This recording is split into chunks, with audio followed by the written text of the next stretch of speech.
Cecilia Valero, aka Goddess Cecilia, is a Filipina pleasure educator, advocate, and consultant.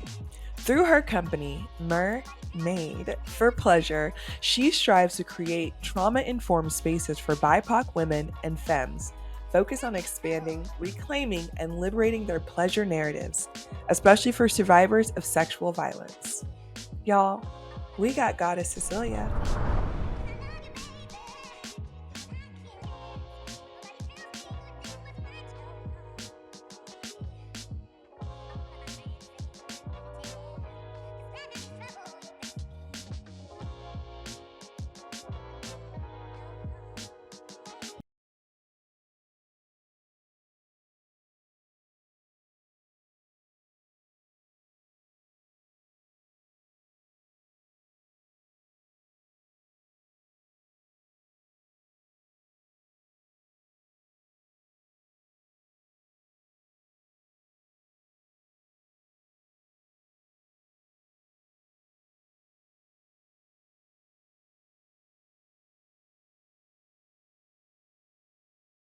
Fabulous, fabulous. So I'm excited to have a conversation with this person, as I'm excited to have a conversation with everyone because these are all my friends. But this particular human is part of the reason that I am a sex educator, because we met each other on the intranets, and we'll talk about it. And we'll go from there. That's how we're just going to start. So my first question for you, lovely human, is who are you? Well, my name is Cecilia Villero, and otherwise known as Goddess Cecilia everywhere on the internet. I'm a Filipina pleasure educator, advocate, and consultant, part time mermaid, parent, That's true. survivor, human, California girl living on the East Coast. Will It's never crazy. claim New And England who as a told you to home, do that? even though I live here. I live here, but I don't claim it. Because you shouldn't, because you're I not just them. don't want It's to. okay. How did we meet in your own version before I was getting into it? Okay, so my version of events was uh, we were in some like random Facebook group that comprised of mainly women of color in or around or from the Los Angeles area. I wasn't even living there at the time when I was in that group. And I believe something came up about like someone randomly had a question about like sex or sexuality or pleasure. And I answered the question. And I think you messaged me and was like, hey, that's super exciting that you're a sex educator. I'm going to this event called Sex Geek Summer Camp this summer. And I was like, oh my gosh, like this is so exciting because I was totally thinking about going, but I wasn't sure if I should go. But now that you're going, I also want to go. Strangers. And pure straight, like I did not even know each other. Only knew that No. we had similar location, preferences But in that also you West. lied because you didn't even live here. Also, I wasn't even living and and we were both in the sexuality field or like interested in getting more into the sexuality field. I think we were both kind of in Yeah. different parts of our lives and trying to learn more about the business aspect of it, which is what Sex Geek Summer Camp was really about. And like we're immediate friends. Like I don't even think that there was a question that like, okay, this is the person that I'm going to look for because we arrived at different airports, I think, if I remember correctly. And I got on the bus Yeah, first. when And I when you got lost on the all my bus, I was like, shit. oh, right. Oh, God. Why were those bus rides so You were like, traumatic? hey, Oh, God. Right. I mean, like, we that was didn't know great. them. I think that was amazing. Yeah. It was wonderful. I mean, it was like life changing for sure. And like, I'm so glad that you said something because I think at the time I was still very shy about like who I was in the world, and you just are so Mm. unapologetically you that like it was what I needed for sure. Oh my god, I don't know I if you can remember hear. all of that. Sorry, I don't know if you can hear the What? garbage truck right now. Can you hear the garbage truck? Nope. No Okay, garbage good. truck. You're doing great. Okay, sorry. Go Yeah. ahead. Chris, cut out the garbage talk. Um, no, I remember all of this. I think it was like a GNO kind of group, Mm-hmm, mm-hmm. and we also hyped each other up because we kept Oh being like, yeah. I don't know, should we? Because we are women of color going to West Virginia, West the Virginia. woods, One of the states in and we my were like, I don't life I know, never ever imagined ever wanting to go wanted to. to go, It was not on the yeah, list. and we did it more than once. That's crazy. Mm-hmm, mm-hmm. Um, mm. So, what does trauma mean to you? What does trauma mean to me? So I think I kind of want to preface this by saying that I was trained to be a macro social worker. So I think in very like large terms a lot of the time. And so when I think about trauma and what it means to me, I think about all of the oppressive systems that exist that create situations that harm other people, right? Or that harm the individuals, harm groups of people, harm specific types of people. And at this point in, you know, in our history, in Beyonce's year of 2024, like everybody at this point has experienced some form of trauma. Maybe not the little littles, but like even then, they're kind of getting some of the residual stuff that their parents might have experienced, oh, say during a lockdown of a pandemic or during, Mm-hmm. uh, this current like genocide or during, all of these things that are happening. And I say current in that like there have been, continual genocides that have been happening and like things happening around the world for so long. Yeah. And so like it is something that I think at this point has touched everybody in the world, the trauma specifically and like generally, you know. Um and and there is the possibility of like healing from that, Sure. or healing, the journey of healing that can coincide with that, if we are all able to sort of come together and agree that like collectively we can do this together, you know does that make sense? It Yeah, does make sense. Okay, pause though. I feel like I hear like a rubbing. that is probably the garbage truck, because that's literally the only noise that's happening right now. Is it still happening? Wait, stop talking. It kind of sounds like you're like rubbing your like scratching your nails on the desk. Nothing. It's the garbage truck for sure. Hmm. I'm It's so not sorry the about that. garbage. It's gotta be. There's It's nothing. not the Oh, oh, garbage oh, truck. I wonder if it's this. Did that Does it stop? No. I feel like it got louder actually. No. Oh, let me turn off the fan. Hold on. I don't think it's the fan.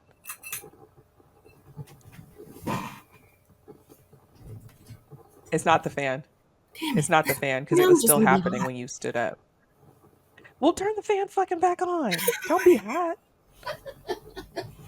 Don't be uncomfortable. I literally have no idea. The microphone is on.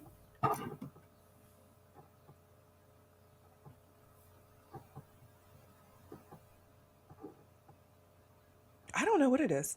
Okay, we'll just overtalk it. Okay. Hold on, let me turn my mic down. Okay. Anything? Nope, it's still happening. Dang it. I'm so Okay. sorry. I wish Hopefully, I could Chris, you hear can edit everything. this. Okay. No, Sorry. Just put some hopefully it's background fine. music. I don't know what's happening right here. What is this? Background music. Okay, we're gonna get back into this. I'm gonna clap us Okay. back in. Chris, get Okay. ready. 1, 2, 3. Okay, what do you think are a lot of common misconceptions about Filipino culture or Filipino Mm, culture? mm. I think that it is barely coming to a place in which people are becoming aware that it's even something different.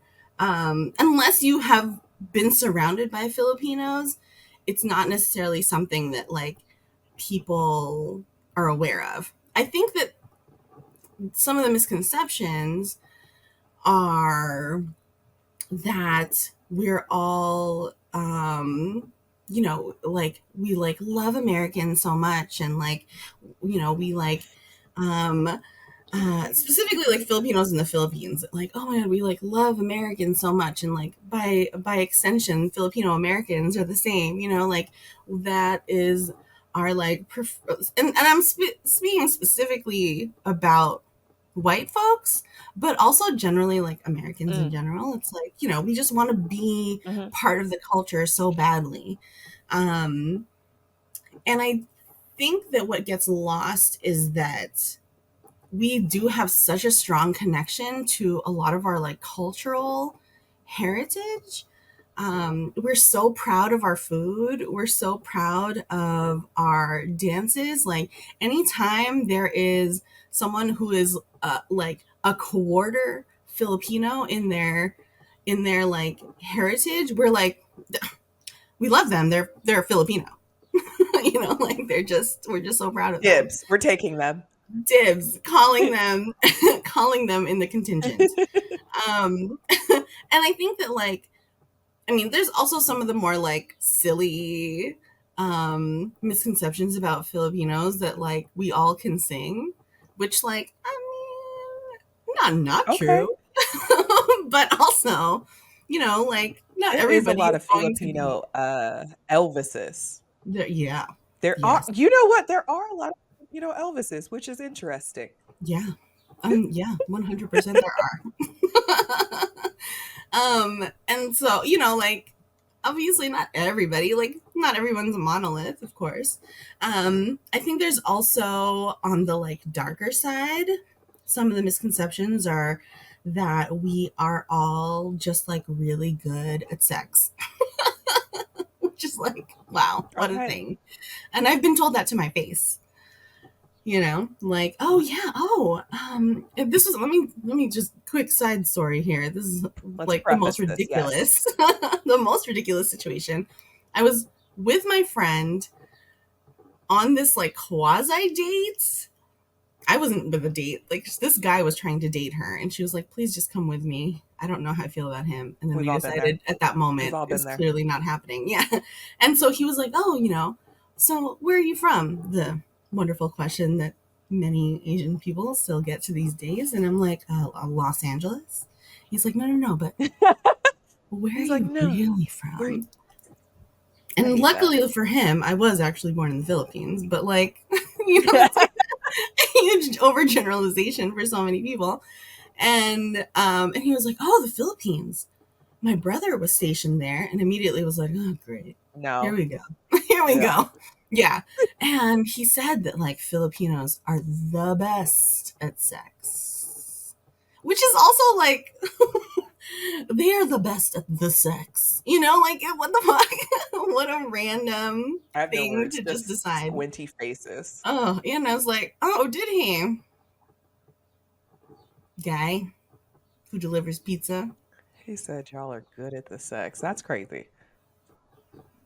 But But I also know the that that's like audacity that you could just say to my face. to my face. Hmm. At a date that you're trying to date my coworker. Like, this is so awkward. It was just beyond awkward. Clearly she didn't date him, thank God. But it was not. We really liked that pizza place too, which was unfortunate. So we kept having to see his ass. Uh, Ruin everything. What was yeah. it like for you growing up as a little human? What was the baby mermaid like? Aw.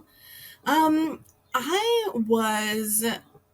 I mean, I think a lot about having been 4 years old and moving to the US, right? Like I'm a 1.5 immigrant, which means that I was born in another country but grew up in the country that I'm currently living in. Um and Okay. so a lot of people will be like, "Oh, I didn't realize that you were born in the Philippines because you speak English so well." Which is another fun thing to hear quite often. Love a microaggression. Love Right, one. right. And it's just like, oh, but actually, in theory, even if I didn't have an accent or whatever, like Filipinos will probably generally have a good grasp on English, the language, because colonization, right? Like anyway, I'm not gonna get too deep into it. We can, but like that's literally this is the thing is that like the Philippines was colonized by the U.S. for so many years, and they built the education system that was there.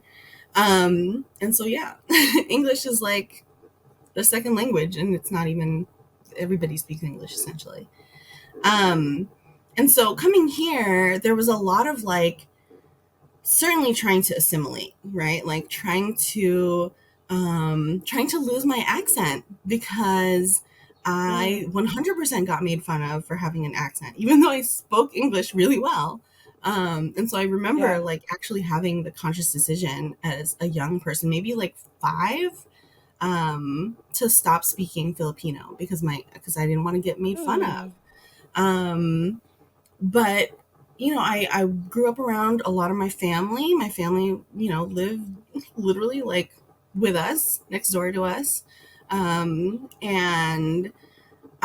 I felt like, um, yeah, like really connected to them, especially the older relatives, my grandparents, my paternal yeah. grandparents in particular. And then eventually my maternal grandmother came and lived with us, and we lived in like a tiny cottage that was behind my grandmother's house, and it was a 1 bedroom. And we had a bunk bed where I was on the top bunk, and then my mom and my little sister was on the middle bunk, and my brother and my dad were on the trundle bed that like pulled out, and my grandmother slept on the sofa bed in the living room. And then the Yeah. Northridge earthquake happened, and I was like, okay, we're not sleeping on the bunk bed anymore because that's I'd scary. like to reverse this. Thank you. Yes. And so for some time, I actually slept in the sofa bed with my grandmother, but like I decided to change it up. And so I would sleep in the opposite direction from her. So her feet would be like here to me, and my feet would be like where her head was. I'm glad that she didn't move that much, or I didn't move that much, because like, could you imagine us like accidentally kicking each other in the middle of the night? That would not have been fun. But like that's kind of what life was like at that time, and then eventually we moved Hmm. into another house where I had to share rooms with my grandmother and my sister. um Sure. and like I think that in many ways, um I was very blessed to have um a wide variety of friends as well. Like I feel like I was, um how like in like middle school and high school, like there's all of these like cliques and things that happen and that sort of thing. Like I felt like Oh, I know. oh, yes. And I felt like my group was definitely the group of like randos, and some who were also like hung out with other people, but like we would all kind of also just come together during lunchtime and like hang out. And so we were very diverse, Hmm. like lots of different ethnicities, different genders, sexualities, and we all just kind of were like chill with each other. Um, and so I think I and I like to say that part of it was just growing up in LA. I Hmm. think that it makes it really easy to have that kind of situation happen, especially if you were like bused to your school. Um, and I think that helped to give me a frame of reference, or a frame of view where I was able to like really value diversity and really value other people's opinions, and like all the different things that I could learn from folks who didn't necessarily look like me. Yeah. Yeah. I think that's amazing. I think that the stereotypes are fucking hilarious. We all have them. And the ideas of, that people only look one way is something that we Hmm. often have to navigate, especially being these here right now. We're all green here. Um, Hmm. but today we're kind of honing in on something that you've talked about a lot that has turned into somewhat your life's work. I know your story because you talk about it often, but how hard if anything, like it may not be Mm, hard, but what has it looked like? That's a better way to ask. What has it mm. looked like being a survivor that is Filipina? Ooh, well, um, what's really interesting about that question, I think, is that I am finding that there are like, even though my experience is very much my own individual experience and other people's experience is very much their own individual experiences, there is this like Sure. underlying collective experience with other Filipinas that I found. And that is that there is, generally speaking, this sort of like, oh, like, the family may be like very supportive at some point or another. And then there's a very swift sort of like sweeping it under the rug and like, okay, now we've talked about it, but we don't have to talk about it ever again sort of situation. Yeah. Um, and whether or not, like, if the perpetrator or the abuser is still present, then that is handled in a totally different way. In my personal experience, the person happened to be married into our family, and Filipinos historically don't really, and currently sort of kind of don't really didn't really divorce back in the day. And in fact, like, it's still technically illegal in the Philippines. Um, Is it? it is because it's a very Christian Mm. Catholic country, and they literally, like, some of the lawmakers. This, I want to say, this was very recent. The ability to be or to get divorced was approved in the House, and it's like waiting to be approved by the Senate. Oh, And so so it's not many. even approved yet. They're just like, No. "Meh." Yeah. Oh, yeah, yeah. And so many of the politicians are like, oh, well, like, we want the laws to be in line with religious values. And it's like, do religious values want you to be trapped in in an awful relationship? Really? Like, is that the value? Awkward, you know? So anyway, Pause. so my aunts, stayed married to the person who abused me. And there was a lot of this pushback that I got from her that was like, hey, like, here's a couple of like Bible verses via text about forgiveness. And I was like, ooh, I'm not the one. I am not the person. Ooh, wrong Oh person. yeah. Wrong person. I appreciate that I think I said, like, I appreciate that this works for you, but it doesn't work for me. So please stop. How old And were then it you? was like, oh, when that conversation happened, or when the abuse happened? Yeah. Both. Either or. But Okay. for definitely. For sure, when was she texting you Oh, I was in my the Bible 20s at verses? that point. Okay. Yeah. I want to say like mid 20s, mid to late 20s is when that happened, when I started really talking about it with my family. Um, Yeah. and it was, yeah. And and that was when, like, social media was starting to really be like more of a thing. Like, Facebook was kind of getting started, and I quickly learned that I was like unfriended by my aunt on all the social media platforms. So I was like, aha, I see. Okay, Mhm. that's how it's gonna Mhm. be. Um, Mhm. but yeah, and I think that there is, even if the family's not necessarily religious, so much of the culture as it stands today has been influenced by Christianity, by Catholicism, by being Sure. colonized, that, like, there is still this feeling of like, oh, we don't necessarily talk about that stuff. And this is more the Filipino side. There's also a very strong feeling of like keeping the family unit safe, right? And so what that might mean is that it might Mhm. mean, not necessarily the individuals safe, but Mhm. how the family might be perceived externally, let's say, Sure. right? Or like trying to keep the units together, like trying to make sure that, like, people can stay married, or, the children stay with their families, and that whole thing. or like Mm-hmm. just generally being connected to each other. Um, and, and, and sometimes, and I think unfortunately, if you are at the receiving end of a traumatic experience, they don't necessarily know how to handle that, right? Like we weren't given the tools on what happens next um, when the decision to keep the abuser connected to the family happens. Like what happens to the person who is the survivor of that, right? Um, and I think that I mean that situation can certainly be very different. Um, Mm-hmm. and I think for me there was a lot of the like going hiding it under the rug and not really talking about it, but like it's Mm-hmm. always there, it's always kind of lingering. We all kind of know what happened and we're not really going to talk about it. um Yeah.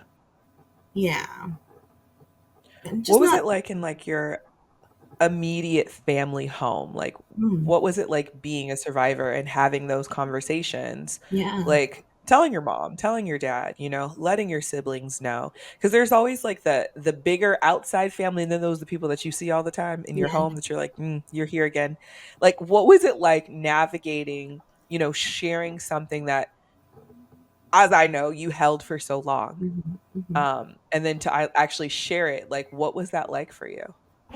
Ooh, it was definitely super worrisome. Like I remember the moment it happened, because my parents were visiting me when I was up at UC Santa Cruz. They were visiting me, and we were driving back to their hotel. And I was like, "This is the moment. This is the time when I have to tell them because I don't think I can wait. This is just us alone here." And I remember like being so nervous because like, oh my god, like just imagining that my dad was driving, just imagining that he would be so shocked by the news that he would like lose control of the car. Like my Crash. imagination went a little haywire, like it's like, oh my god, what if this happens, what if Get it? that happens, what if this happens. And so I just like was like, hey, I have something to tell you guys that I've been kind of holding on to for a while. And when I told them, I mean, it was like kind of silent for a while, and they're like, when did this end? And then the questions started coming.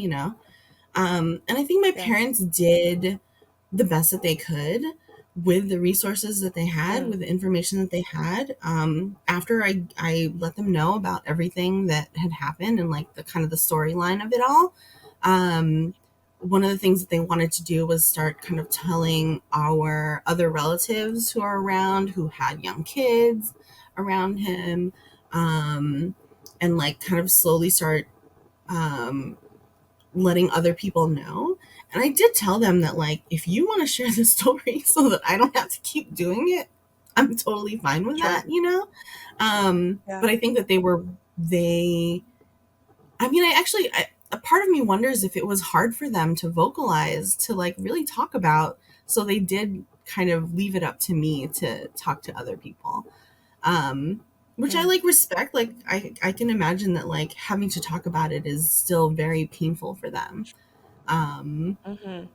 I don't think it manifests in the best way all the time because what for sure my parents are like weirdly, they've been so progressive my whole life and suddenly they're like slightly, that's not true. Why am I lying? I'm not, I don't mean to be lying. Especially about my parents. They were they were definitely had some like traditional streaks, traditional quote unquote streaks to them, and yet they had a lot of very like socially progressive ideas, you know what I mean? Sure. But within the household, it was a little more like you can't date until you're 18, and which I did not listen to, P.S. And, like, you should try to find like a traditional job, whatever the hell that means. Like they tried, my mom once upon a You time, said, "I'm very also not recently. listening to that." Yeah, yeah. She was like, why don't you become a dentist? And I was like, first of Stereotypical, all, does she offer you to be a nurse? no, dentist. Mm, Hmm. okay. Yeah. She said medical. She Get sure locked did. in. She was like, we don't have a dentist in the family. I was like, okay, You're like, well, that's wild. What's that got to do with me? That's crazy, honestly, mom. well, actually, what I said to her was that those are not the holes that I wanted to deal with, and that I'm shut sure her she up. was over you. She was like, never mind. Never mind. You know what? She was like, oh, You know, trouble. These slick mouth millennials. Uh, what did or what has support look like for you? mm. For me, support has always been externally outside of my family. The first people I ever Mm, told about what happened were my friends. At the time, sure. some of my like really close middle school friends, and I part of me wonders like, did we get some sort of like PSA about this, or some after school special at that, like how did my friends know to just be like the best in that situation, like believed me right away, didn't question it at all, um and we're very much like, what do you need from us, like do you need us, how can we support you, like there wasn't, and there was also a little Mm, bit of a like, do you need us to kick his ass, and I'm just like, no. Like, I don't, not yet. should we jump um him? I mean, Los Angeles, like we know how it rolls. You're like a And We like a little so, tussle. I mean, for the right thing. um so yeah, like I was really lucky in that sense, and I sometimes hate saying that, you know what I mean, but it was just the circumstances that happened to be where I was. I would wish that everybody Yeah. would have that kind of support. You know what I mean? That at the very least, that there's one group of people who believe you, whether or not it's your family. Yeah.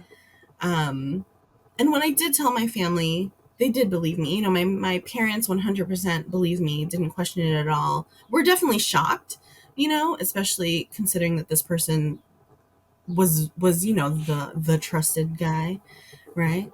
The guy that Mm, was like the funny, hilarious jokester that everybody wanted at the parties. Um, and and I, telling my siblings who are 5 and 7 years younger than me, when I was like in my mid 20s, was like, okay, like this is big information that I've been sitting on for a really long time. And it was also a little bit of like fact finding with them as well. Like, was there anything untoward that happened to either of sure. you? And luckily the answer was no. Um, Hmm. and I think, like eventually, eventually it took a little longer than it should have, but eventually I did go into therapy. And I was with that same therapist for so many years. Like, I'm trying to do the math, like maybe like 15 years I was with the same therapist. And only recently did I realize that I wanted to have a therapist who was also Filipino.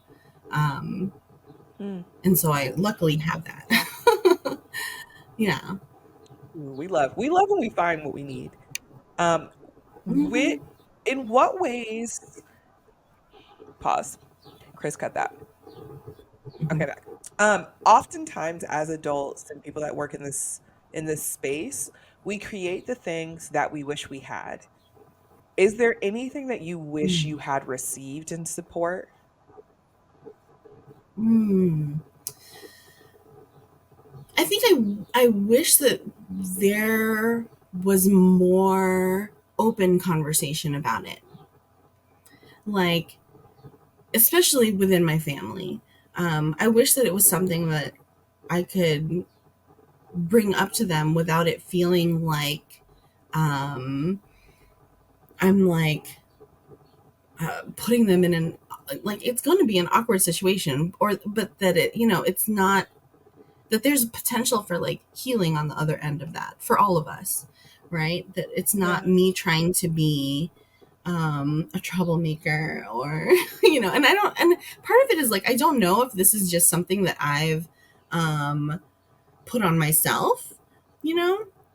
But it is definitely like in some of the Yeah. attitudes and some of the, even the victim blamey statements that I've heard them say, not even necessarily about, sexual violence, just in general, that I'm like, Just okay, violence in life. noted. Yeah. Um, right, Mm-hmm. and if there's like, something bad that happens to somebody, that there's this like, oh well, they were engaged in like, really troublesome activities anyway. And like I'm trying to find the right words for that. But like that's basic I've Sure. literally heard people say that, like, oh well, they were engaged in like really troublesome activities. So, and it was like, what? Like that doesn't mean that they deserve the harm that they experienced. It was, yeah. Um and so I think like being able to just be like really open about it, being able to lay everything out on the table and like talk about what healing looks like for those of us who are becoming the adults in the family, or who are at this point like parents, or the ones who are kind of like have to take the torch next, as our like older relatives are starting to pass. Mm-hmm. Mm. So, something that happened a few years ago, you became a mother. Mm, I sure How did. has it been for you? You did. Our little Oof. intelligent, got a lot of questions, comments, and concerns. Little Saul just, he's like, I'm here. I'm a product of you. How has that affected the way that you now navigate? Like, I think that oftentimes survivors Mm. have like different things that come up for them as like being a mother. And Oh also yeah. like how has that affected you like the cultural aspects of being a Filipina mother that is a survivor? Mm. Ooh, I love this question. Um, I think that I, well, in this current time of the internet too, where I feel like there's been this huge uptick um in like conscious parenting, quote unquote, right? In that like, Mm-hmm. not punitive type of parenting, which is what many of us who are of this age kind of received. And like my family, my parents Sure. were very, they weren't necessarily like abusive, but there was, the flip flops came quick and fast and with enough, with enough motion can sting a little bit. And that's Well, not bust. something that I would want for, so, these little Asian ladies, they got a lot of power. um and Strong. They're so strong. like I so strong. And so I think that like wanting to be better for him has been, there's been so much of the like inner work that has to happen, right? Like the thing that nobody tells you. I mean, there's a lot of things nobody freaking tells you about parenting, but the major thing is that you essentially have to reparent yourself while you are also parenting this other Mm, human. Like I highly recommend everybody kind of reparents themselves, but when you have to do it while you're also trying to do so with a little human, I look, honestly, as a parent who loves being a parent most of the time, I honestly don't recommend. Like, if you can avoid it, mm. good Out for the you. gate. Out the Because it's gate. fucking hard work, you know? I'm just saying. Um, Yeah. and so, and so then like being a survivor, and also I think being a sex educator, being Filipina, there's been these like moments in time where I'm like, oh shit, this is how I'm reacting because of this other situation that it's putting me in a similar place to. Like there's been so much of the like inner work that has had to happen. And it's made me much more aware Mm-hmm. of like potential milestones, let's say, for example.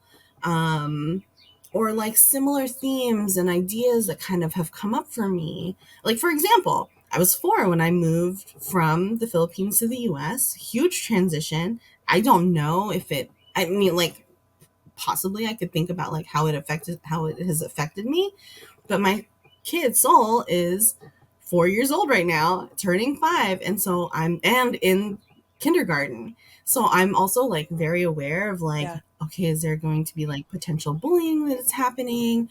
How can I keep my kids safe? Um, Yeah. Conversations about home and like what does home look like for us, like because of course being here in Boston and still very much feeling um homesick for LA like all the time. There's a constant conversation of like, well, what does that mean for us, and like, is it something that I can build? Is the home feeling something that is buildable here for me, Mm. as my kid feels extremely home here, like, um there's a lot of that. There's a lot of that sort of um Yeah. like mirroring almost in a way of like the things he's experiencing with how I am experiencing life right now as well. um and I think that, especially like being a survivor and a sex educator, you know, really wanting to make sure that um, that we start the conversations about body parts right away, that we start the conversations about consent Yeah. right away, and the consent piece. I think the a lot of people talk about like, oh, you want to like um, let make sure that your kids understand that they have bodily autonomy, that they don't necessarily have to hug a relative, like being forced into hugging relatives or having like physical Yep. contact with relatives, that sort of thing.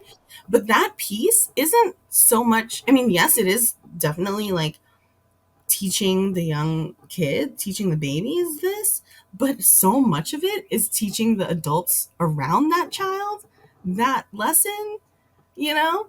And so like there's Yeah. that whole piece too. Um yeah, oh my gosh, motherhood is a trip. Ugh. Yeah, I mean, it's not for me, and I know that, and that's okay because sometimes Yeah. I struggle with feeding myself every day. So I gotta Look. feed you too? That's wild. That's the lowest part that you Yeah, haven't honestly. clothed, bathed. Oh, Oh, bless you. Every I time I hate, look at my friends that have kids and I be like, right. check you out. Oh, look. And here's the thing, like I hate that there's still the like pressure on people to feel like, or like people will try to put that on other people of like, oh well, maybe one day you're gonna want to be a parent, and it's just like, stop, everybody, just please, dear God, stop. Stop doing that to people, because those of us who are parents, you know what we need folks who are childless to do all of the like fun things that I might not do with my kid. And if everyone's like, oh yeah, like when people are saying things that like, oh yeah, I love sugaring them up and then handing them back to the parents, I'm like, great, because I don't think I would have done that. And what a great experience for my kid to have that in another trusted adult. Oh, You know what I mean? Even if then I have to deal with yeah. his bedtime, it's fine. You had a great day, and like, Sure, now you're you know what fucked. I mean? But Yeah, right. It's like, well, but like, I'd love for my kid to experience hmm, those things. that's such a fun way to look at it. Is like, look, no, go out and experience other safe adults, and do shit that I Yeah. also don't want to do with you. So go do it. Oh, Yeah, that also gives you a yeah. break. You're like, yeah, go ahead. That part Let me too. go. Exactly. What has community looked like for you? Um, Mm. we talked about like what was it like what are the things you needed, but like as a grown up that is over the age of 18, knowing like yes we've had friend groups, but I think like sometimes you can have friends in all kinds of places. We all know how I feel about the F word. I don't call everybody my friend, but controversial. But I think that there's also the idea of like community, and it doesn't Mm. always look one way. But like what does community look like for you? What has community felt like for you? And like in what ways do you think it can improve? Oh, Well, I think that interestingly enough, in this current time, my community has looked very diverse, and sorry about the sun sunning right now. Um, Sorry about that. I just saw my face go like white, and I got scared. You're getting blinded, but it's fine for me. I don't I'm okay. Okay. like it looks Um, like you're getting interrogated with a flashlight. I don't know what else to do. Um, well, It's fine. um, so for me, like community has looked really um diverse. I would like to say. Um, Mhm. if it might feel sometimes like it's all over the place in different ways, but I do feel like there has been this very like diverse situation that has come up. So let me give you an example. Um, while I don't necessarily have my like immediate family who can like help in a moment's notice, let's say like in person, I am still very close with my siblings. We have like our separate chat in which we have conversations about different things, and like especially when our parents are being annoying. Um, and then we have my partner's family who literally live above us, who can, help and support us. If, let's say, like yesterday, for example, like we needed somebody to pick Soul up from school because we were in the middle, Andrew and I were in the middle of a project trying to rearrange his room, and we were like, we can't stop what we're doing. And someone was able to do so. Sure. Um, there's also the like the slowly sort of building of local parents, local like other local parents who have kids in the same age range. So like, hey, we're gonna go to the park really close by. Like, is anyone else planning to go out? Or other people will say like, oh yeah, we wanted to go out too. So then the kids can play together and the adults can be adults and like have conversations Yeah. sometimes just about our kids, but also, like not feeling like we're having to watch our children like hawks all the time.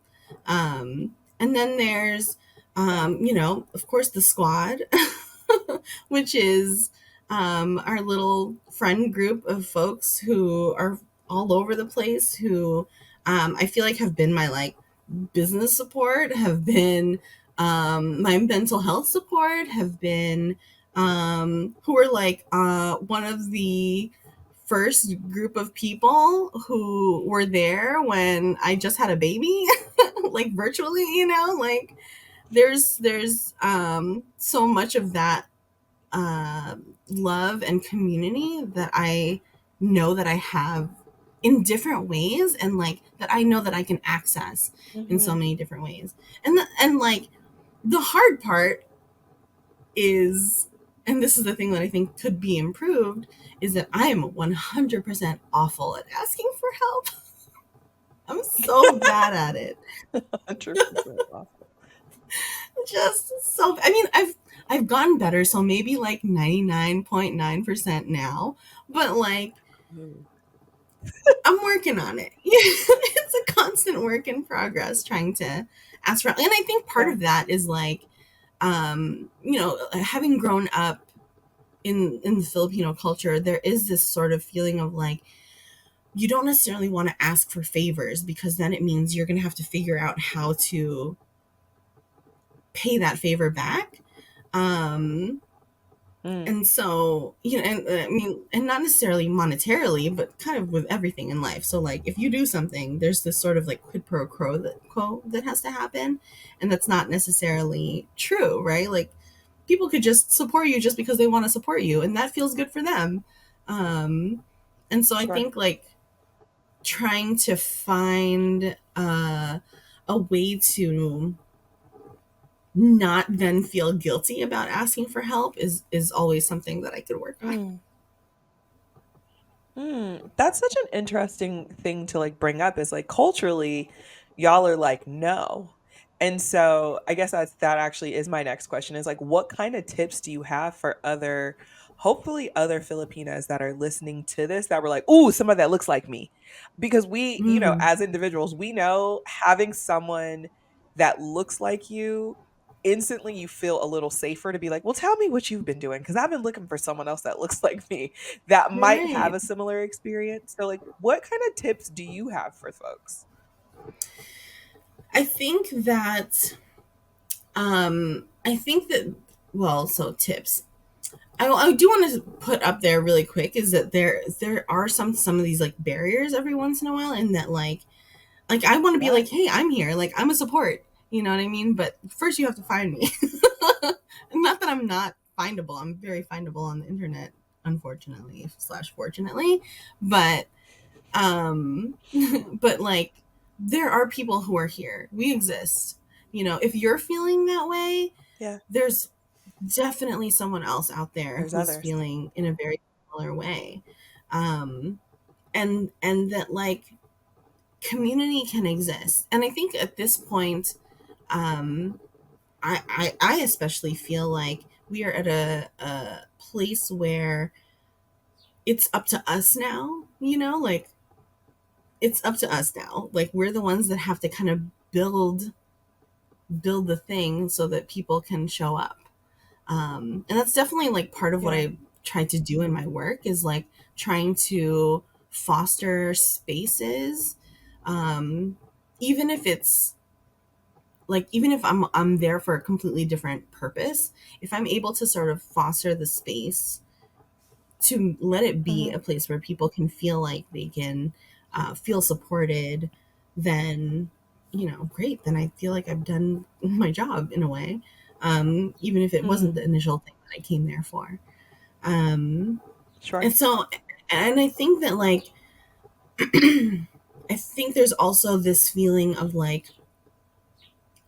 not sure whether or not it's okay to talk about it, and I think maybe that's part of why it's hard for us to find each other is because we're not necessarily like talking about it all the time, but it's a part of our story, right? It doesn't Yeah. make who we are, but it's still a part of our story. And if it's something that you want to talk about, like your voice is 100% needed.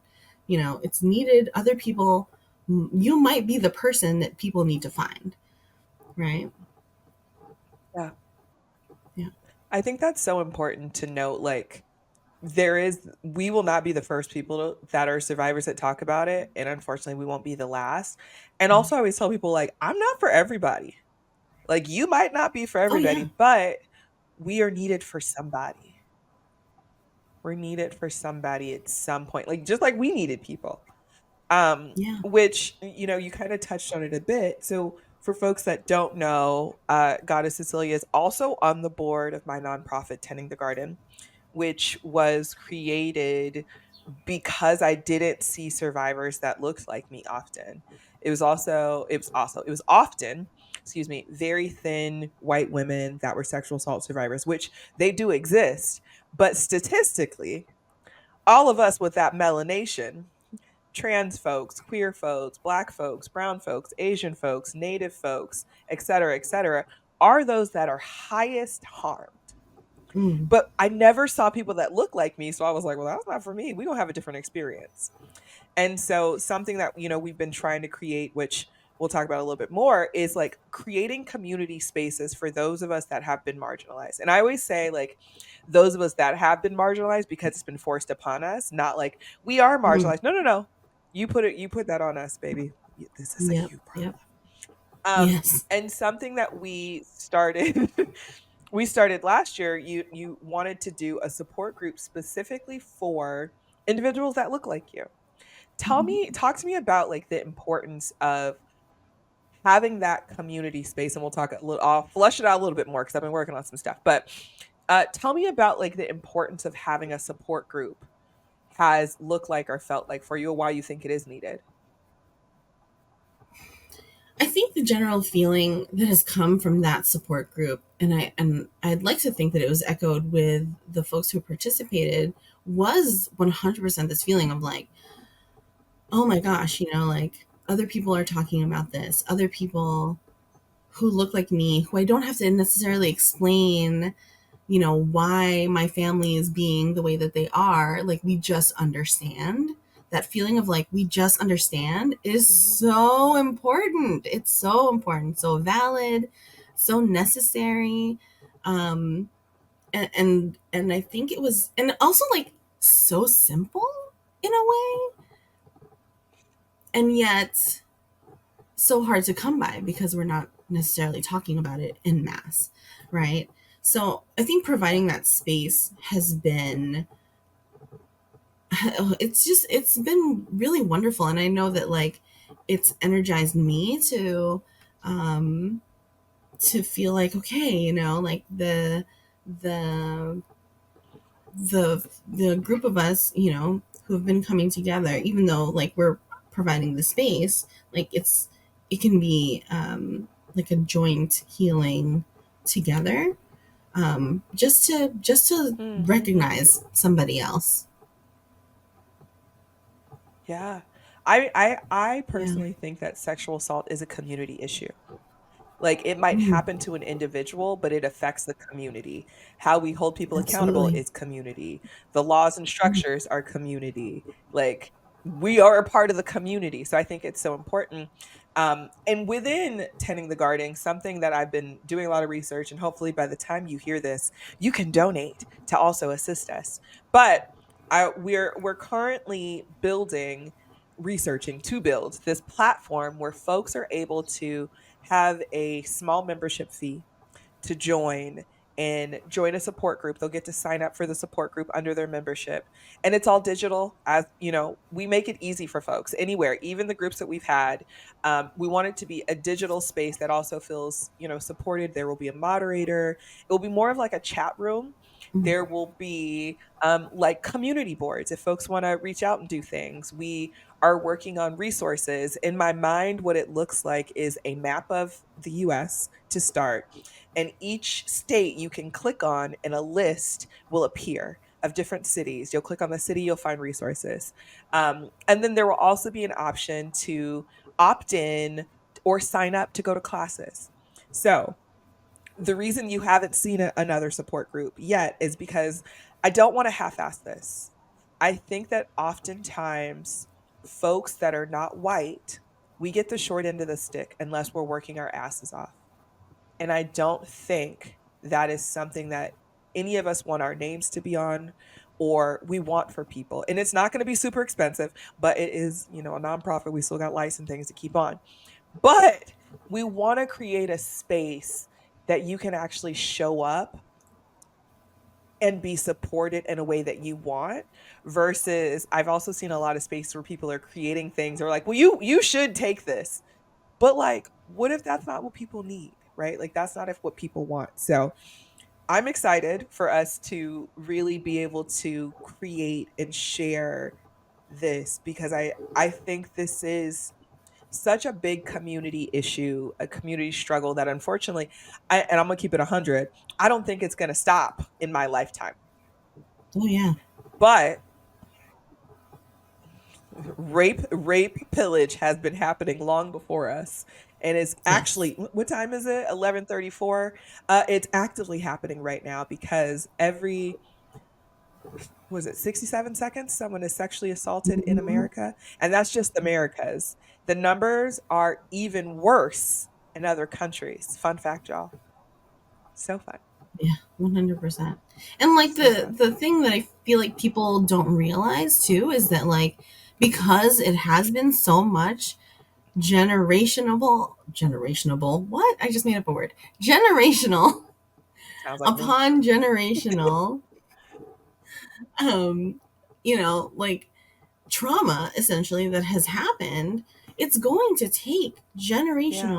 generational healing work, right? Like it has to. Yeah. Yeah. It does have to, but I think there's also like, you've mentioned it kind of indirectly this whole conversation, is like the two cousins that I always talk about, shame and guilt, and how they like to Mm, jump people. Okay.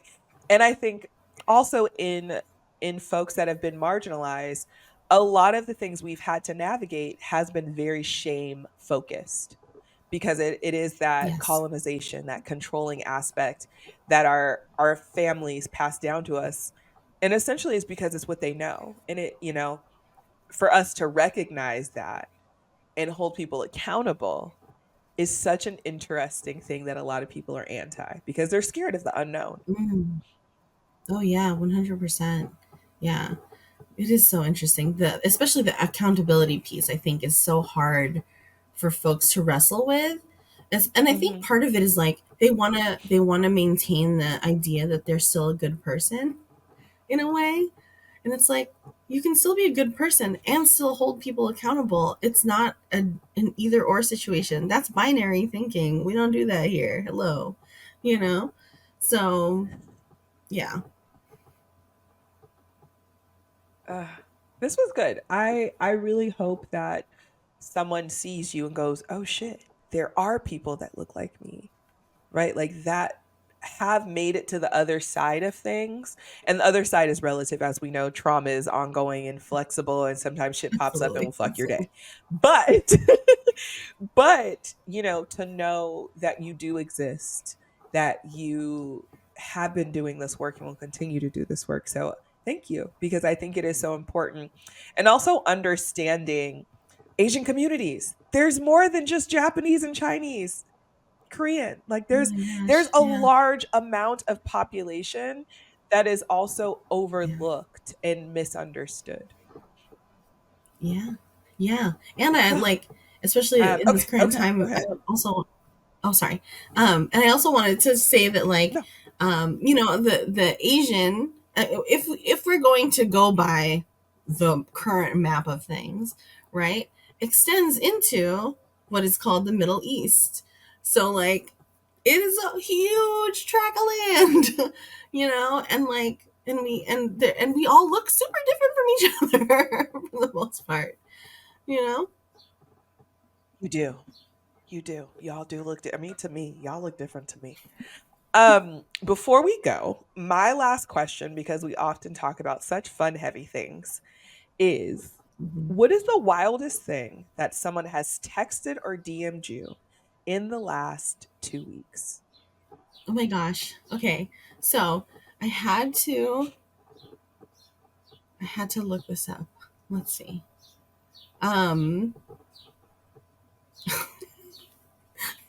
in the last several weeks. This is totally like to me the one of the wildest things I've had to like see. And it's not even a thing that I'm super into. So I can't even believe this is what I'm ending on. But Oh, it's that this about to be apparently good. there's that's not, it really isn't.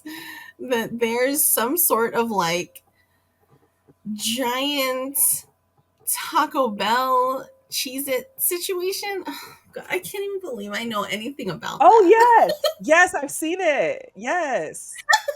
Yeah, I know about it. Like, I just, and I was like, why is this You happening? don't want it? And I mean, it's one of those like, Because why America. not? But it was just, it caught me off guard that day. And I was like, wow, I didn't know that this was something I needed to know about in my life, but here we are. I can't wait for you to get a giant cheese it. I hope Soul Season is like, Mom, that's what I want. I want the large cheese it I meal. know, because I don't know if I'd want it, but for sure, Soul would probably want it. And Yeah, I can't wait. I'll send him the money for it. Tell him to text me. Um I want it. I want it in your home. I want it in your home. This was fun.